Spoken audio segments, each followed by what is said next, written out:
오늘은 함께 양문을 건축하여 라는 제목을 가지고 우리가 함께 말씀의 은혜를 나누어 보기로 합니다. 우린 지금 느헤미야서의 말씀을 묵상을 하고 있습니다. 느헤미야서의 시작은 이렇게 시작되어집니다. 느헤미야가 아닥사스다 왕의 술관원으로 있을 때에 예루살렘 성벽이 무너졌다라는 소식, 슬픈 소식을 접하게 됩니다. 그리하여 느헤미야는 통곡하며 울며 가슴을 치며 기도하기 시작하죠. 느헤미야서의 시작은 바로 이렇게 시작이 되어집니다. 하나님 앞에 간절히 기도한 느헤미야, 기도의 응답을 받죠. 기도의 응답을 받습니다. 느헤미야는 왕의 허락을 받습니다. 어떤 허락을 받냐면 예루살렘으로 돌아가라. 예루살렘에 파견되어지는 거죠. 그리하여 느헤미야의 기도의 응답으로 느헤미야는 예루살렘으로 귀환하게 됩니다. 그리고 즉시 무너진 예루살렘 성벽을 답사하죠. 그리고 백성들에게 이렇게 이야기합니다. 우리 같이 성벽을 재건합시다. 독려하지요. 그런데 이 느헤미야의 이 성벽 재건에 대한 독려를 주변의 사람들이 가만히 둘 리 없습니다. 방해꾼들이 행동을 하기 시작합니다. 대적들의 방해를 받기 시작하는 것이죠. 하지만 이 방해가 있다 해서 느헤미야는 이 성벽 재건의 사명을 더 이상 지체할 수 없습니다. 미룰 수 없습니다. 느헤미야에게 받은 하나님의 소명이 바로 그것이기 때문이죠. 사명이 바로 성벽을 재건하는 것, 이것입니다. 느헤미야는 이제 하나님으로부터 받은 그 사명, 성벽을 재건하는 그 사명을 이제 실행으로 옮겨야 할 때가 왔습니다. 그래서 2장부터 느헤미야는 본격적으로 움직이기 시작합니다. 백성을 모으지요. 그리고 그들에게 두 가지를 이야기합니다. 하나는 2장 17절 말씀 보니까 무너진 예루살렘 성벽을 중건하며 우리는 다시 그 수치를 당하지 말자. 이렇게 이 민족의 아픔에 호소합니다. 그리고 바로 이어 18절 말씀에서는 하나님께서 느헤미야 자신을 도우셨던 그 일을 백성들 앞에 간증하기 시작합니다. 그러므로 인하여 이 백성들에게 느헤미야는 이 성벽을 재건해야만 하는 그 당위성과 동기부여를 하게 되는 것이지요. 이러한 느헤미야의 이야기를 들은 백성들의 마음이 어땠을까요? 백성들의 마음이 움직이기 시작합니다. 감동하기 시작합니다. 백성들은 이 느헤미야의 말에 깊은 감동을 받게 됩니다. 그리고 오늘 본문 3장 말씀으로 이어지는데요. 오늘 3장 말씀에서 보니까 대제사장인 엘리야십과 그 형제인 제사장들이 이렇게 외칩니다. 우리 함께 일어나서 건축합시다. 그리고 이 이야기에 백성들이 움직이기 시작하죠. 수없이 많은 백성들이 이 성벽 건축하는 일에 달려들기 시작합니다. 그것이 바로 3장의 시작입니다. 1절 말씀 보니까 이렇게 기록됩니다. 그때의 대제사장 엘리야십이 그 형제 제사장들과 함께 일어나 양문을 건축하여 성별하고 문짝을 달고 또 성벽을 건축하여 한메아 망대에서부터 하나넬 망대까지 성별하였고, 대제사장인 엘리야십 그리고 그 형제인 제사장들, 이제 그들이 제일 먼저 성벽을 건축하기로 시작해서 건축을 합니다. 어떤 문부터 건축을 하기 시작하냐면 바로 본문에 보니까 양문을 건축하였다, 이렇게 기록하고 있습니다. 양문으로부터 시작해서 3장 전체에서 이야기하는 건 바로 뭐냐면 양문으로부터 시작해서 그 다음은, 그리고 그 다음은, 그리고 그 다음은, 이렇게 계속해서 성벽을 재건하는 구역을 나누는 일을 3장 초반부에 하는 것이지요. 그리고 이렇게 구역을 나눠서 뺑 둘러 성벽을 재건한 다음에 제일 마지막 어디서 마무리할까요? 시작되어진 이 양문에서 성벽 재건은 마무리되어지는 것, 이것이 예루살렘의 성벽을 재건하는 프로젝트입니다. 무엇을 이야기합니까?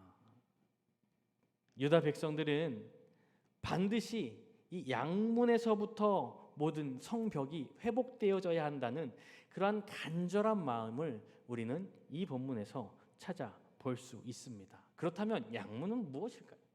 양문이 무엇이길래 도대체 왜 양문에서부터 시작해서 양문으로 마무리해야 되는 것일까요? 자, 이 양문은 어떤 곳이냐면 성전에서 제사를 드리기 위해서 양을 잡고 들어가는데 이 양문은 제물인 양이 통과하는 문이 바로 양문입니다. 그러기에 이 양문은 성전과 가까운 곳에 위치한 문입니다. 그러니까 이 양문은 바로 무엇을 의미하냐면 하나님께 제사 드릴 그 제물이 통과되는 문, 이것이 바로 양문입니다. 그래서 1절 말씀에서는 그 양문을 어떻게 했다고 이야기하냐면 성별하였다라고 1절 말씀은 기록하고 있습니다.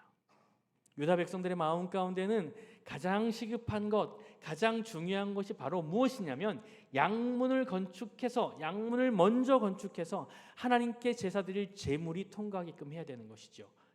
더 쉽게 풀어서 이야기하면 유다 백성들의 마음 가운데 가장 중요한 것은 무엇으로 생각하고 있냐면 하나님께 제사 드리는 것, 즉 예배를 회복하는 것, 이것이 가장 시급한 일이다. 무엇보다도 가장 먼저 회복되어야 할 것은, 어떤 것보다도 먼저 회복되어야 될 것은 하나님께 제사 드리는 것, 하나님께 예배 드려야 하는 것, 이것이 가장 최우선으로 회복되어진다라는 그러한 신앙의 고귀한 정신이 이 속에 담겨져 있다라고 하는 것이지요. 유다 백성들의 이 고귀한 정신을 우리는 기억하면서 현대 사회로 살짝 우리가 눈을 한번 돌려볼까요? 지금 우리가 살아가고 있는 현대 사회는 모든 것이 무너진 사회라고들 많이 평가합니다. 많이 판단합니다. 정치, 경제, 사회, 문화 뿐만이 아니라 가정과 도덕까지, 더 나아가서는 어떤 사람은 교회도 무너졌다, 이렇게 평가하고 있습니다. 이렇게 모든 것이 무너져 내린 이 세상 속에서 우리가 이 유다 백성들의 이 고귀한 신앙의 정신을 배우게 된다면 우리는 무엇을 먼저 회복해야 할까요? 그렇습니다. 우리가 가장 먼저 회복해야 할 것은 정치도 경제도 문화도 사회도 어떤 것도 아닙니다. 예배가 회복되어져야 합니다. 예배가 살아야 우리가 살고, 예배가 살아야 사회가 살고, 예배가 살아야 나라가 살 수 있다라는 것이죠. 유다 백성들이 양문으로부터 시작해서 양문으로 끝나듯 우리의 삶도 예배로부터 시작해서 예배로 끝을 맺어야 한다라는 것이지요. 오늘 본문이 우리에게 이야기해 주는 가장 큰 메시지는 바로 이것입니다. 여러분 삶 가운데 예배가 회복되어지기를 간절히 소원합니다. 우리의 삶의 모든 족적이 한순간 한순간이 예배로 하나님 앞에 올려드릴 수 있는 그러한 모든 삶이 되었으면 너무 좋겠습니다. 하나님은 이 시간에도, 모든 순간에도 하나님은 예배하는 자를 찾으신다는 사실 기억하시기 바랍니다. 요한복음 4장 23절 24절 말씀, 예수님께서 이렇게 말씀하십니다. 우리가 너무나도 잘 알고 있는 말씀입니다. 아버지께 참되게 예배하는 자들은 영과 진리로 예배할 때가 오나니 곧 이때라. 아버지께서는 자기에게 이렇게 예배하는 자들을 찾으시느니라. 하나님은 영이시니 예배하는 자가 영과 진리로 예배할지니라. 하나님은 어떠한 세대의 순간 가운데서도, 어떠한 역사의 흐름 가운데서도 하나님이 찾으시는 그 한 사람은 예배하는 그 한 사람을 찾고 계십니다. 우리의 삶의 모든 순간 한 걸음 한 걸음을 통해 하나님이 기뻐하시는 온전한 예배를 드리는 것, 이것만이 우리의 신앙이 성장할 수 있는 지름길이라는 것, 그리고 우리의 영이 윤택해질 수 있는 지름길이라는 사실 기억하시기 바랍니다. 반대로 하나님께 온전한 예배를 드리지 않는다면, 하나님께 예배로 나아가지 않는다면, 아무리 교회를 다니는 기간이 오래되었다 할지라도, 아무리 나의 온몸을 불살라 성전 교회에서 봉사를 한다 할지라도 그런 것들은 하나님이 받으시는 것들이 안 될 수밖에 없다는 사실입니다. 신앙이 성장할 수가 없습니다. 실제 교회 안에 보면 이런 분들이 많이 있습니다. 한 사람이 이곳저곳 교회 여러 부분에서 봉사하시는 분들이 참 많이 있습니다. 일을 너무너무 잘합니다. 그러다 보니까 여기저기서 불러서 일을 맡깁니다. 그러다 보니 몇 사람이 해야 될 그 일들을 혼자 다 해냅니다. 너무너무 귀한 손길입니다. 아름다운 봉사의 손길이지요. 물론 그렇게 봉사하시는 분들의 그 마음의 중심에는 하나님을 향한 열정이 뜨겁기 때문이에요. 참된 신앙을 가지고 하나님 앞에 봉사하시는 그런 분들 너무 많습니다. 그러나 간혹 이런 분들은 이렇게 일에 집중하다 보니까 예배에 소홀하는 경우들이 간혹 생기게 됩니다. 무슨 이야기냐면 예배에 예배자로 들어가지 못한다는 사실이지요. 예배에 집중하지 못합니다. 무엇을 이야기합니까? 예배 자리에 앉아있긴 하되 예배에 집중하지 못하고 우리 권사님 기도하신 것처럼 하나님을 만나지 못하는 거예요. 은혜를 받지 못합니다.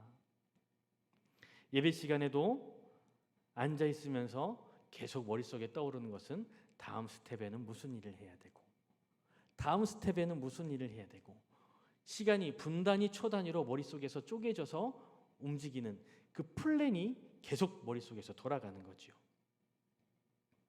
예배에 집중하지 못합니다. 그러다 보니 교회 물론 구석구석에서 아름다운 봉사의 손길들을 이어가긴 하지만 하나님께서 공급하시는 그 은혜가 내 영혼에 채워지지 못하니까 충족되어지지 못하니까 이제 이러한 채로 예배를 소홀히 한 채로 한 달, 두 달, 세 달, 네 달 지나가다 보면 어떤 일이 발생하나요? 이제 마음에 어려움이 찾아오기 시작합니다. 주변의 환경들이 그를 힘들게 만들기 시작합니다. 함께 일하는 동역자들이 힘들게 만들지요. 때로는 겹쳐져 있는 그 일로 인하여 짜증이 몰려오기도 합니다. 괜시리 신경질이 나기도 합니다. 더 나아가 원망이 생기기도 합니다. 그러다 보면 회복할 수 없을 만큼 그 신앙은 병들어가는 것이지요. 그러면 그 병들음은 나중에 큰 상처로 바뀌게 됩니다. 그리하여 그 큰 상처를 받은 사람은 이제 급기야 교회를 멀리하게 되죠. 교회를 멀리한다는 건 무엇을 이야기합니까? 하나님을 떠나가는 것입니다. 여기까지 오게 됩니다. 여러분 무엇이 문제일까요? 뭐가 문제여서 그렇게 아름다운 봉사 최선을 다해서 온몸을 불살라 하나님께 봉사했던 그 사람이 급기야는 하나님을 떠나게 될까요? 무엇이 문제일까요? 어떻게 해야 될까요? 그렇습니다. 원인은 우리가 너무너무 잘 알듯 예배에 집중하지 못했기 때문입니다. 예배에 집중하지 못했다는 얘기는 무슨 이야기냐면 계속 말씀드리지만 예배를 통해 공급하시는 그 하나님의 은혜를 우리 안에 채우지 못했기 때문이지요. 그러니까 우리에게 가장 중요한 건 일이 아닙니다. 행사가 아닙니다. 무엇이냐면 우리 안에 예배가 회복되어지는 것입니다. 우리 교회의 예배가 회복되어져야 되고 나 개인의 신앙 속에서 개인의 예배가 회복되어져야 합니다. 그렇다면 그 예배를 회복하기 위해서 어떻게 해야 될까요? 정답이 주어야 되지 않겠습니까? 예배를 회복한다는 건 무슨 뜻일까요? 하나님이 받으시는 예배를 우리는 드려야 하지 않을까요? 그렇다면 하나님이 받으시는 예배 어떻게 해야 할까요? 두 가지를 생각해야 합니다. 먼저 내가 드리고는 이 예배가 나 중심인지 하나님 중심인지 나의 심령의 위안을 받기 위하여 이 자리에 앉아 있는 것인지, 아니면 이 모든 영광 하나님께 올려드립니다 라고 하며 중심축이 하나님께로 가 있는지 우리는 점검하고 생각해야 한다는 것입니다. 지금 내가 드리는 예배, 이 예배가 하나님이 기뻐하시는 예배인가, 하나님께 영광 올려드리는 예배인가?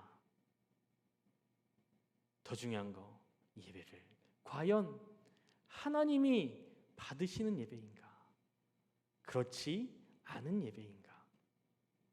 가인과 아벨이 동시에 예배했지만 가인의 예배는 받지 않으시고 아벨의 예배는 받으신 것처럼, 과연 지금 내가 하나님께 드리는 그 예배를 하나님이 받으실 것인가?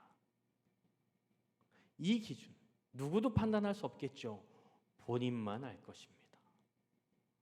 본인은 잘 알 것입니다. 사랑하는 광성의 모든 가족 여러분들, 우리의 예배의 모든 순간순간 하나님 앞에 올려드리시기 바랍니다. 예배의 순간뿐만이 아니라 우리의 삶의 모든 순간순간을 하나님 앞에 올려드릴 수 있는 그러한 귀한 믿음의 백성들 되시길 바랍니다. 우리의 중심축이 나에게 가 있어서는 안 되는 것이지요. 우리의 중심축을 하나님께로 옮기시기를 간절히 소원합니다. 그리고 우리가 또 생각해야 할 것은 바로 뭐냐면, 예배를 통해서 하나님께서 내려주시는 그 은혜와 복을 우리는 받을 수 있어야 합니다. 그 복과 은혜를 받아 누리는 예배가 되어야 합니다. 하나님은 우리에게 무한히 많은 것들을 주시려고 준비하고 계십니다. 문제는 우리죠. 우리가 받아 누리지 못할 뿐이지요. 예배를 통해서 삶의 모든 한 족적을 통해서 하나님이 준비하시고 예배하신 그 은혜를 받아 누릴 수 있는 우리 모두가 되길 간절히 소원합니다. 출애굽기 20장 24절 말씀 이렇게 말씀하셨습니다. 내게 토단을 쌓고 그 위에 내 양과 소로 내 번제와 화목제를 드리라. 내가 내 이름을 기념하게 하는 모든 곳에서 내게 임하여 복을 주리라. 예배드리는 곳에 하나님이 임하시겠다 약속하십니다. 그냥 단순히 임하시는 것이 아니고 임하셔서 복을 주시겠다 약속하십니다. 그러니까 더 간단하게 더 쉽게 말씀드리면, 우리가 이 땅 가운데 받아 누릴 수 있는 모든 복, 이 복의 근원은 어디에서부터 시작이 되어지냐면 우리의 삶의 예배에서부터 시작되어진다는 사실. 현장의 예배뿐만이 아니라 우리의 삶의 모든 순간에 예배를 회복해야 합니다.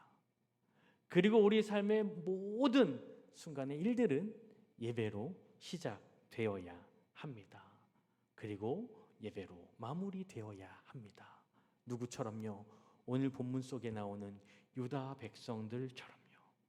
무너진 양문을 건축하는 것부터 시작하는 것처럼 우리 또한 우리 삶 속에 무너진 양문을 건축해야 합니다.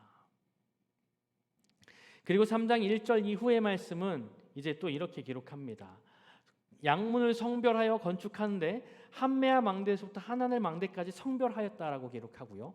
그리고 2절 말씀은 이렇게 시작합니다. 그 다음은 여리고 사람들이 건축하였고 또 그 다음은 이므리의 아들 삭굴이 건축하였으며, 우리가 여기서 핵심적으로 집중해 보아야 할 단어가 있는데 그 단어가 바로 뭐냐면 그 다음은 이라는 단어입니다. 2절부터 시작되어지는 그 다음은 누가 건축하였고 또 그 다음은 누가 건축하였고, 이것이 2절부터 어디까지 이어지냐면 3장 끝까지 이어집니다. 3장은 전체가 32절로 이루어져 있는데요, 이 32절 안에, 그러니까 1절을 제외한 31개의 절 안에 그 다음은 이라는 단어가 무려 몇 번이나 나오냐면 29번이 나옵니다. 29번이 그 다음이 은이라는 단어가 나온다는 사실은 매 절마다, 거의 매 절마다 그 다음은 누가 있고 또 그 다음은 누가 있고 이렇게 언급하는 것이죠. 그런데 우리가 여기서 이 그 다음에 대해서 의미를 좀 파악해 봐야 되는데요, 일반적으로 그 다음은 우리가 인식하기에는 시대순, 시간순으로 인식하기 너무 쉽습니다. 그런데 오늘 본문 말씀에서 이야기하는 그 다음은 시간순이 아니라는 거예요. 1절부터 이미 양문을 건축하며 한메아 망대에서부터 하나넬 망대까지라고 하는 구역을 정했다는 것이지요. 한메아 망대에서부터 하나넬 망대까지 성별하였고 그 다음은 여리고 사람들이 건축하였다. 그리고 그 다음은 이므리 아들 삭굴이 건축하였다. 그러니까 여기서 말하는 그 다음은 시간의 흐름이 아니라 장소적인 구분이라는 겁니다.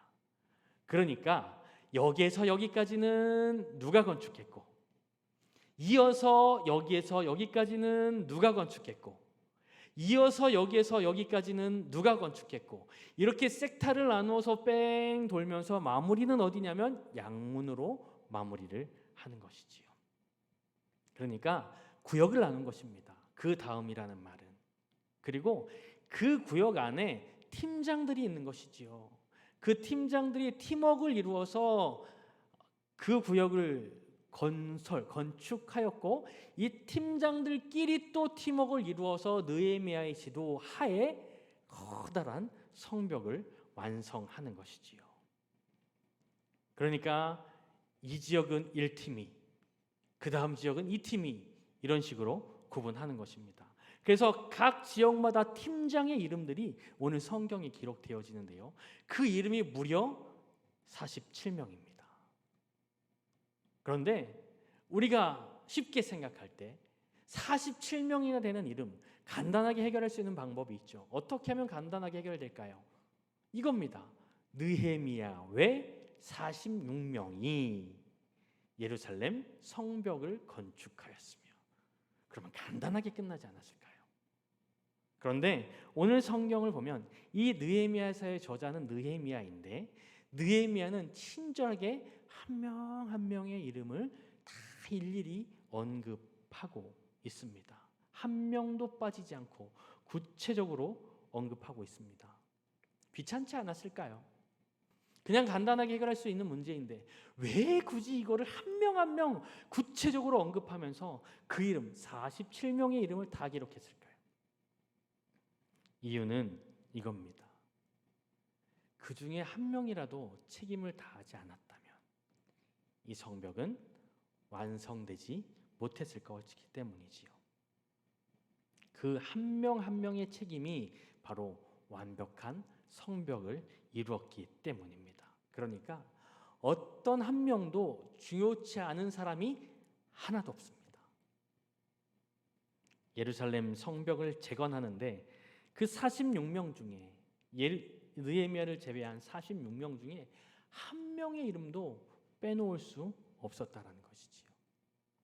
그래서 느헤미야는 귀찮음에도 불구하고, 물론 귀찮지 않았겠죠. 그 46명의 이름을 기쁨으로 하나씩 하나씩 또박또박 기록해 나간 것입니다. 모두가 똑같은 공을 세웠기 때문이지요. 교회 또한 마찬가지 아닐까 생각합니다.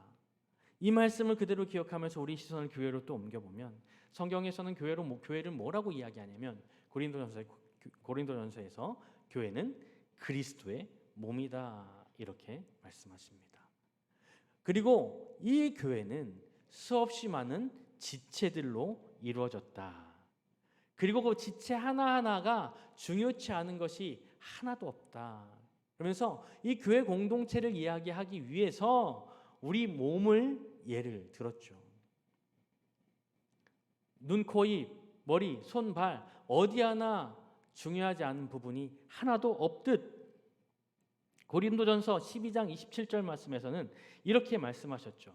너희는 그리스도의 몸이요 지체의 각 부분이라.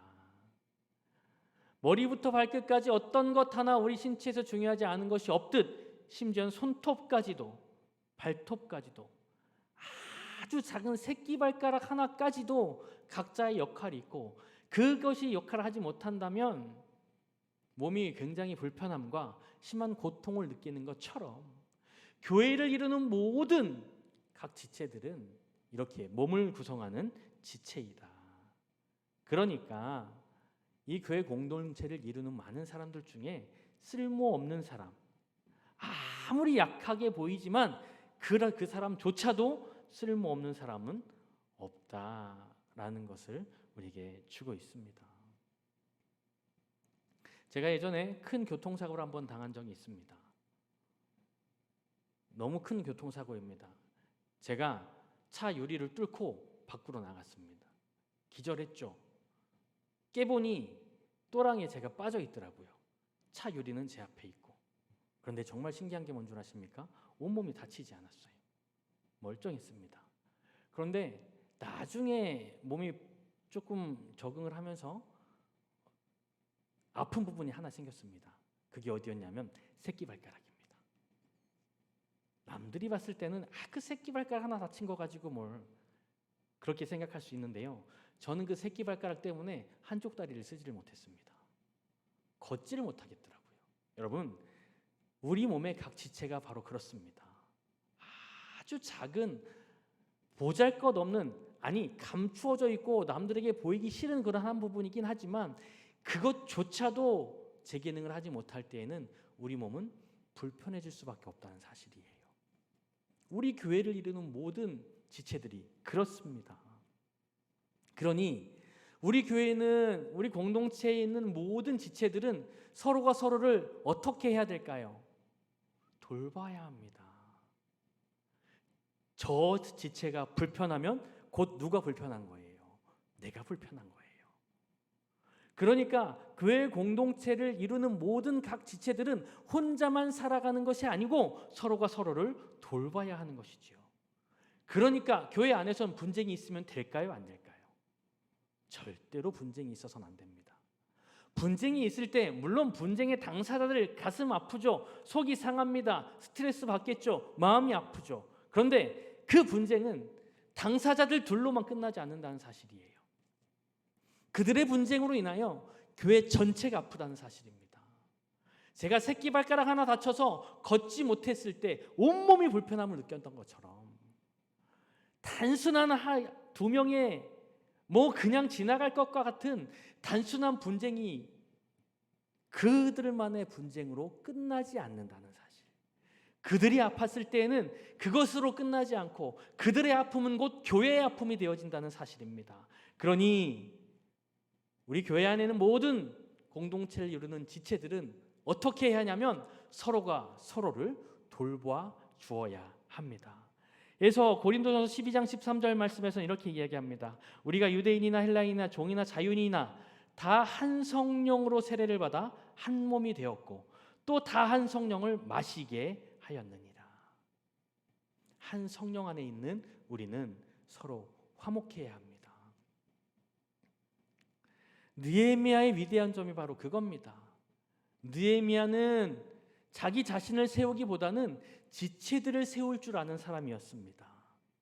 그리고 그 지체들을 존귀하게 돌볼 줄 아는 사람이었습니다. 어떤 것을 통해서 볼 수 있나요? 3장 전체를 보니까 이 느헤미야서는 분명히 느헤미야가 기록한 책입니다. 그리고 3장은 이제 성벽 건축이 시작되어지는 장입니다. 섹타를 나누었고 여기에서 누구 책임자를 이제 임명하고 그들이 이제 일을 시작하는 그러한 장입니다. 그렇다면 여기에서 느헤미야 이름이 한 번쯤은 나와야 되지 않을까요? 지도자 느헤미야는 이렇게 시작되는 한 구절이라도 있어야 되지 않을까요? 그런데 3장 전체를 어디를 둘러봐도 지도자 느헤미야는 이라는 말은 보이지 않습니다. 그런데 딱 한 구절 발견이 되어집니다. 눈치 빠르신 분은 찾으셨을 것 같습니다. 16절 말씀에 보면 느헤미야라는 이름이 딱 한 번 나옵니다. 3장 전체에서. 그런데 3장 16절에 느헤미야라는 이름이 나올 때 그 앞에 수식어가 뭐로 붙어 있냐면 베슬 지방 절반을 다스리는 아스북의 아들 느헤미야라고 기록이 되어 있습니다. 그러니까 여기에서 이야기하는 느헤미야는 지도자 느헤미야가 아닌 거예요. 동명이인입니다. 결론적으로 지도자 느헤미야는 자신의 이름을 한 번도 거론하지 않았습니다. 오히려 누구를 더 많이 거론했습니까? 함께 일했던 그 수많은 사람들의 이름을 더 많이 거론하고 그들을 우뚝 세워주기 시작한 것이지요. 쉽게 생각해서 이 성벽 재건의 모든 공로와 모든 영광을 느헤미야가 혼자 다 가져가도 누가 뭐라고 할 사람은 아무도 없습니다.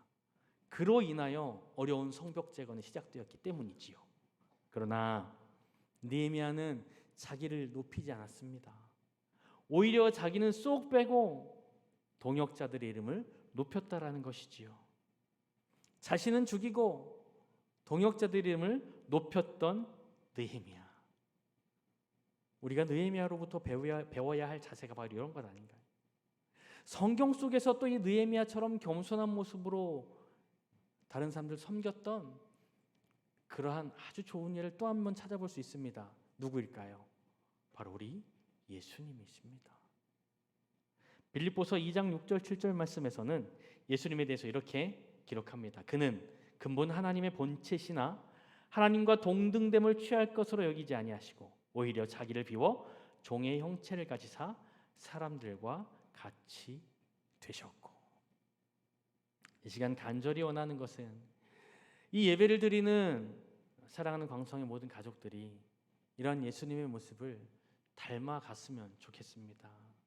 느헤미야의 이러한 모습을 배울 수 있었으면 좋겠습니다. 말씀을 정리하겠습니다. 주 안에서 사랑하는 광성의 모든 성도 여러분들, 이 시간 말씀을 통해서 하나님께서 우리 마음 가운데 울림을 주시는 것은 무엇일까요? 우리가 신경 쓰고 가장 회복해야 될 것은 바로 무엇일까요? 예배입니다. 우리가 앉아서 드리는 예배 현장뿐만이 아니라 우리 삶의 모든 순간에서 삶의 예배를 회복해야 합니다. 예배로부터 시작하십시오. 예배로 마무리하십시오. 우리의 영이 살아갈 수 있는 유일한 비결, 유일한 길, 우리의 주인 되신 하나님 아버지 앞에 예배 드리는 것, 이것뿐입니다.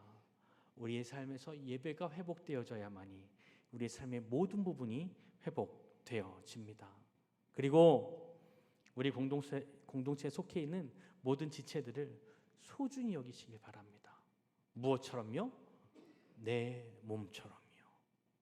내 이웃을 내 몸과 같이 사랑하라 하는 그 예수님의 명령처럼 그 속에서 내가 튀어나오고 내가 드러나고 내가 으뜸이 되는 것이 아니라 우리 예수님처럼 나는 죽이고 다른 사람들을 살릴 수 있는 이러한 넓은 마음을, 신앙의 자세를 가진 우리 사랑하는 광성의 모든 가족들 되시기를 주님의 이름으로 간절히 소원합니다.